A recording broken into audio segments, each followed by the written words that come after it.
সূরা হুদ 101 নম্বর আয়াত থেকে 110 নম্বর আয়াতের বাংলা অনুবাদ, তার সাথে কিছু আলোচনা থাকতে পারে। চলো শুরু করি। সূরা হুদ আয়াত নম্বর 101। এখানে আল্লাহ বলেন, আমি ওদের প্রতি জুলুম করিনি। ওই যে ইসের আপনার শোয়েবের যে জাতি ধ্বংস হয়ে উপর হয়ে পড়ে রইল, মনে হলো যে এখানে বোধহয় আর কোনো মানুষ ছিল না। তো তাদের কথা বলা হয়েছে, আমি ওদের প্রতি জুলুম করিনি, কিন্তু ওরাই নিজেদের প্রতি জুলুম করেছিল। যখন তোমার রবের বিধান এলো, তখন ওদের উপাস্যসমূহ আল্লাহ ব্যতীত ওরা যাদের উপাসনা করত তারা কোনো কাজে লাগলো না।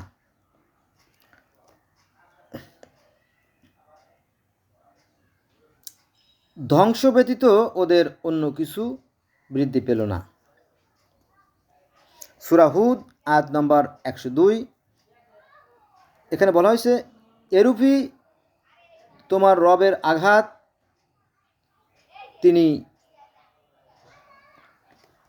এরূপই তোমার রবের আঘাত বলতে এখানে কিন্তু সেকেন্ড পার্সন বা থার্ড পার্সন, কিন্তু এখানে আল্লাহ বলতেছে না যে এরূপই আমি আঘাত করে থাকি। এভাবে যদি বলা হতো যে এরূপই আমি আঘাত করে থাকি যারা অত্যাচারী বা পাপী সম্প্রদায় তোলে, এটা আল্লাহর কথা হতো। কিন্তু এখানে অন্য একজন কেউ বলতেছে যে এরূপই তোমার রবের আঘাত, এরূপ তোমার রবের আঘাত, এটা কোনো আর একজন বলতেছে আর কি। এই জিনিসটা খেয়াল রাখবেন, এখানে একাধিক লোকের কথা আছে আর কি আলোচনা। এরূপই তোমার রবের আঘাত, এটা যদি আল্লাহ বলতো তাহলে বলতো যে এরূপ আমি আঘাত করে থাকি অত্যাচারী জালেম সম্প্রদায়ের প্রতি, তাহলে হয়তো আল্লাহর কথা হতো। কিন্তু এটা আল্লাহর কথা না, অন্য একজন বলতেছে। কিন্তু এটা যারা সাধারণ তারা বোঝে না আর কি বিষয়টা, তাদের জন্য এভাবে বলাটা ঠিক না, যদিও তারপরে আমার বলতে হবে, এটা আমার নৈতিক দায়িত্বের অংশ। আচ্ছা, এরূপই তোমার রবের আঘাত, তিনি আঘাত করেন জনপদ সমূহকে যখন ওরা জুলুম করে থাকে, তার আঘাত মর্মন্তুদ কঠিন। যখনই কোনো জনপদ অত্যাচার করে তখন তাদের উপরে সেই সৃষ্টিকর্তার কি শাস্তি নেমে আসে। এমন সময় নেমে আসে যে তখন আসলে প্রতিরোধ করার মতো কেউ থাকে না বা কোনো শক্তি থাকে না। আচ্ছা, এবার আসেন সূরা হুদ আয়াত নম্বর 103। যে পরলোকের শাস্তির ভয় করে, নিশ্চয়ই এতে তার জন্য নির্দেশনা আছে। যদি কেউ পরকালে ভয় করে এবং যদি সে মনে মনে ভাবে যে আমাকে সেই বিচারের সম্মুখীন হতে হবে এবং আমাকে কঠোর শাস্তির সম্মুখীন হতে হবে, নিশ্চয়ই সে আর কি ওই অন্যায় কাজগুলো করবে না, তাহলে বুঝতে হবে সেই প্রকৃত ধার্মিক। তাহলে আমরা কি জানলাম? সূরা হুদের 103 নম্বর আয়াতে বলা হয়েছে, যে পরলোকের শাস্তি ভয় করে, নিশ্চয়ই এতে তার জন্য নির্দেশনা আছে। সেই দিন যেদিন সমস্ত মানুষকে একত্রিত করা হবে এবং উহা উপস্থিতির দিন, অর্থাৎ এটা হচ্ছে মালিক ইয়াউমের দিন, অর্থাৎ প্রতিদান দিবস বা কিয়ামতের দিবসের কথা বলা হয়েছে। এবার আমরা আলোচনা করব সূরা হুদ আয়াত নম্বর 104। এবং আমি নির্দিষ্ট কিছু কালের জন্য তা স্থগিত রাখব। সূরা হুদ আয়াত নম্বর 105। সেদিন যখন আসবে, আল্লাহর অনুমতি ব্যতীত কেউ কথা বলতে পারবে না। ওদের কিছু হতভাগ্য ও অনেকে হবে ভাগ্যবান। সেই মালিক ইয়াউমের দিন অর্থাৎ প্রতিদান দিবসে দুই শ্রেণীর লোক হবে। এক শ্রেণী হবে ভাগ্যবান, যারা ডান হাতে আমলনামা পাবে, আর এক দল হবে মন্দ, তারা কি বাম হাতে আমলনামা মানে কি সেই নরকবাসী হবে, আর তারা সেখানে যন্ত্রণা ভোগ করবে। যারা দেখেও দেখতো না, শুনেও শুনতো না, আর বুঝেও বুঝতো না, এরকম লোক আছে না? এরকম লোকের সংখ্যা আমাদের সমাজে সবচেয়ে বেশি। যাই হোক, পরে আলোচনা করি, আগে কোরআনের এই করি 10 পর্যন্ত যাই। সূরা হুদ আয়াত নম্বর 105। সেদিন যখন আসবে, আল্লাহর অনুমতি ব্যতীত কেউ কথা বলতে পারবে না। ওদের কিছু হতভাগ্য ও অনেক হবে ভাগ্যবান। সূরা হুদ আয়াত নম্বর 106। হতভাগ্যরা অগ্নিতে থাকবে এবং সেখানে তাদের জন্য থাকবে চিৎকার আর আর্তনাদ।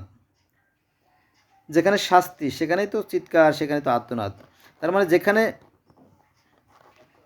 ধোঁয়া আছে, বুঝতে হবে সেখানে আগুনও আছে, তাই না? তো যেহেতু হতভাগ্য তাদেরকে অগ্নিতে থাকবে, সেখানে থাকবে কি শুধুমাত্র যন্ত্রণা, ব্যথা, কাতরতা, চিৎকার আর আর্তনাদ, তাই না?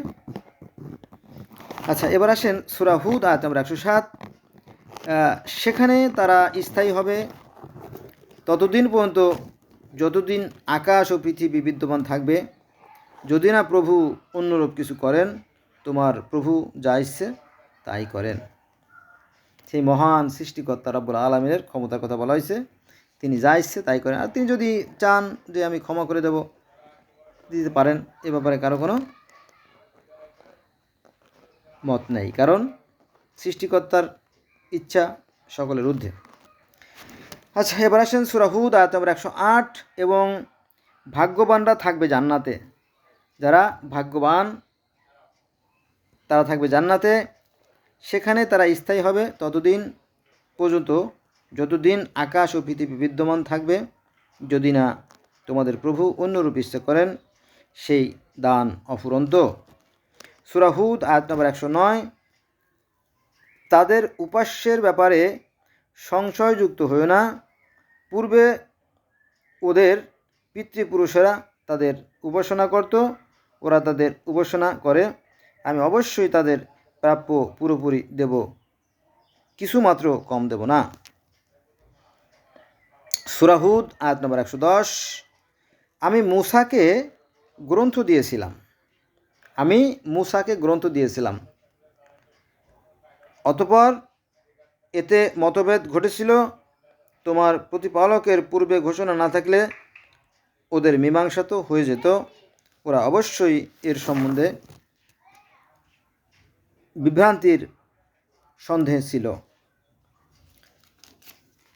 বন্ধুরা, এই যে মূসা আলাইহিস সালামকে যে গ্রন্থ দিয়েছিল, আপনারা জানেন যে কোরআনে এই মূসা আলাইহিস সালামের কাহিনীটা গোটা কোরআনে সবচেয়ে বেশি জায়গা জুড়ে এই মূসা আলাইহিস সালামের আলোচনা আছে। তো এই মূসা আলাইহিস সালাম যখন ফিরাউনের কবল থেকে মাদিয়ানে চলে গেলেন, মাদিয়ানে যাওয়ার পরে মাদিয়ান থেকে সেই নবী শোয়েবের 2 কন্যাকে বিবাহ করলেন এবং সেখানে তিনি 10 বছর অবস্থান করেছিলেন। সেখান থেকে যখন তার দলবল নিয়ে যখন কেনানের উদ্দেশ্যে রওনা দিলেন, তখন পথিমধ্যে ঝড় বৃষ্টি হচ্ছিল, প্রচণ্ড ঝড় বৃষ্টি হচ্ছিল, এবং গৃহে কোনো আগুন ছিল না। মুশকিল, আগুন না থাকলে তো চলা কঠিন। তো হযরত মূসা আলাইহিস সালাম তার স্ত্রীকে বলল যে ওই যে দূরে আগুন দেখা যায়, আমি একটু আগুন নিয়ে আসি। ভালো করে খেয়াল রাখবেন, সৃষ্টিকর্তা কিন্তু এখানে আগুন বলা হয়েছে, সৃষ্টিকর্তাকে এখানে আগুন বলা হয়েছে, বা আগুন রূপের মতো দেখা গেছে আর কি। আগুন বলা না গেলেও আগুনের মতো দেখা গেছে, ঠিক আছে? তো আগুন দেখা গেছে, তো তিনি রওনা দিলেন। যাওয়ার পরে সেই আগুনের মতো থেকে যখন কাছাকাছি গেল, তখন এই মূসা, এখানে দাঁড়াও, সামনে আর এগিয়েও না, এটা তোমার পবিত্র স্থান। তখন আমি তোমার মাবুদ, আমি তোমার আল্লাহ, আমি তোমার ঈশ্বর, আমি তোমার গড, আমি তোমার ইলাহ, আমি তোমার রাব্বি, যে নামেই ডাকেন না কেন, আমি তোমার গড, আমি তোমার লর্ড। এক একজনে এক এক নামে ডাকে, তো তাই। তারপরে আল্লাহ পাক কী করলেন, সেই স্বর্গের পাথরে, স্বর্গের অর্থাৎ জান্নাতের সেই দুটো পাথর, দুটো ফলক, এই ফলকটা মূসা আলাইহিস সালাম হাতে দিয়ে বললেন যে এটা নাও, এটা আমার নির্দেশ। এই যে ফলক, এটাকে বলা হয় 10 কমেন্ডমেন্টস। এই ফলক দুটোকে বলা হয় 10 কমেন্ডমেন্টস। ইহুদি খ্রিস্টানরা বলে 10 কমেন্ডমেন্টস, আর আমরা মুসলমানরা বলি কি সেই ফলক। আর এটাকে বলা হয় 10 আজ্ঞা। 10 কমেন্ডমেন্ট কি 10 আজ্ঞা, বাংলায় 10 আজ্ঞা বলা হয়। তো এই 10 আজ্ঞাকে আরও অ্যানালাইসিস করে ব্যাখ্যা বিশ্লেষণ করে ইহুদিরা অন্যান্য গ্রন্থ লিখছে, এই একই বিষয়। হ্যাঁ, এটা হয়তো সঠিক হইতে পারে, নাও হইতে পারে, টু আর হিউম্যান, ভুল করা মানুষের স্বভাব, তাও হইতে পারে, ঠিক আছে? এটা কি বিষয়। তো আরেকটা বর্ণনা থেকে জানা যায় যে হযরত মূসা আলাইহিস সালাম তার ভাই হারুনকে বলছিল, হারুন, বলো জি ভাই, বলো শোনো, আমি তো ঈশ্বরের সাথে, আল্লাহর সাথে, ইলার সাথে কথা বলতে যাচ্ছি।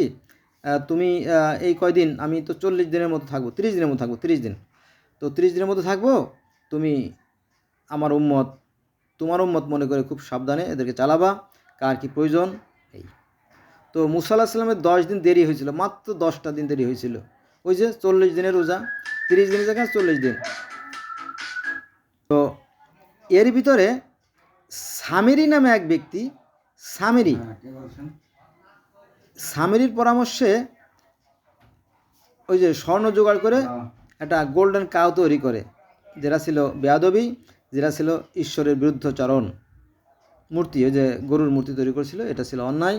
ফলে তাদের প্রতি রেগে যান এবং তাদেরকে আল্লাহ পাক ধ্বংস করে দেন। আল্লাহর ভীষণ রাগ, বোঝা গেছে বিষয়টা, বিষয়। তো যাই হোক, তারপরে মুসা আলাইহিস সালাম সেই পাহাড়ে যান, তুর পাহাড়ে, তোয়া পর্বতে বা সিনাই পর্বতে, যে নামে বলুন না কেন, এক এক ধর্মে এক রকম বলা আছে। কোথাও আছে তোয়া পর্বত, কোথাও আছে তুর পাহাড়, কোথাও সিনাই পর্বত, আবার কোথাও দেখা যায় ভিক্টোরিয়াল পাহাড়, কোথাও দেখা যায় বেন পাহাড়, আবার কোথাও যায় গোবর্ধন পাহাড়, এরকমই কাহিনী আছে, বুঝছেন। এই কাহিনীগুলো যে কতকাল, কত যুগ ধরে লোকমুখে বেশি বেশি আসছে, এটা সৃষ্টিকর্তা ছাড়া কেউ বলতে পারে না। তো এরকম তো অনেক নাম আছে, এক একটা ধর্মে এক এক রকম নাম আছে, সবগুলো আমি বলতে পারবো না, এগুলো বিষয়। তো মূল যে বিষয়টা আছে যে এই যে আমরা এই যে চন্দ্র, সূর্য, গ্রহ, নক্ষত্র, দিন রাত, জোয়ার ভাটা, সকাল সন্ধ্যা, ঋতু পরিবর্তন, গাছে ফুল ফল, নদী ভোলা জল, এই যে সান্দনিক যে ব্যাপারগুলো ঘটতেছে, নিঃসন্দেহে এর পিছনে একটা শক্তি আছে। সেই শক্তিকে পৃথিবীর বিভিন্ন মানুষ বিভিন্ন নামে ডাকে। হ্যাঁ, আর একটা জিনিস আপনি নিজের বিবেক খাটায় প্রশ্ন করে দেখেন যে ভালো, আজকে যে ফলটা আপনি লাগালেন, আজকে যে গাছটা লাগালেন, তাই না, এই একটা বীজ থেকে আপনার লক্ষ কোটি ফসল আসবে। তো আপনি যদি মিষ্টি ফল লাগান, মিষ্টি ফল আসবে, আর যদি তিক্ত ফল লাগান, তাহলে তিক্ত ফলই আসবে। এটাই নিয়ম, সৃষ্টিকর্তার বিধান। তো আপনি যদি আজকে ভালো কাজ করেন, এর ফল ভালো হবে, আর যদি মন্দ কাজ করেন, তাহলে এর ফল মন্দই হবে। তারপরেও কিন্তু অধিকাংশ মানুষ এই মন্দ কাজের সাথে জড়িত, ক্ষমতার মোহে অন্ধ হয়ে গেছে তারা। আপনারা অপেক্ষা করুন, আমরা অপেক্ষা করতে থাকি, দেখা যাক। ধন্যবাদ সবাইকে।